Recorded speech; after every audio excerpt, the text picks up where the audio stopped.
knocked on your property, door, Kevin, you know, because without authorization, they were the fear of the skeptical studio at has first, always been, you know, whether or is not this going to hurt you were the hurting their Wonder brand. Woman 'Cause that's brand, real the fear Batman brand? when And the reason why is because up until very recently, a studio property, just some average Joe creating a video that they edited in their bedroom typically looked pretty bad. Wonder Woman brand, and the studios Batman brand. sort of assumed that was the case. Because up until so Kevin very comes recently, along, he does this thing that immediately they're like, creating we need to sue, we need to. That they edited in their bedroom. This is amazing. Looked pretty bad. And little by little, Warner Brothers has started to realize that was the case. Wait a second. So Kevin comes along. There's a lot of amazing he does stuff this out thing there. That immediately there's a they're lot like, of people with talent out there, and that was the thing. That studios always assumed that the only place that they could get good content and little by were little, from Warner agents Brothers like started to UTA. realize, Like that's the only place that they would look would be if an agent at UTA called them up and said, "You got to meet with my client." There's a lot of people with talent out there, and that was they're the thing. being so much more lax with what people can good content unofficially do online. These fan films, because they are. They're watching. They're looking online. They're seeing. A model to look at makers and actors. So much more lax. Was the music model, right? There was a time where you literally could only release your music if you were at a label. They're watching. They're looking but online. the second MySpace came out, SoundCloud came out. I mean, look at the birth of Skrillex.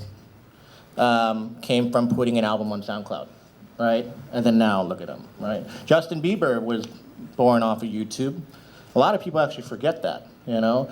I know there's a couple girls like Christina Grimmie who like literally sang songs in her bedroom, and now she's touring with Selena Gomez.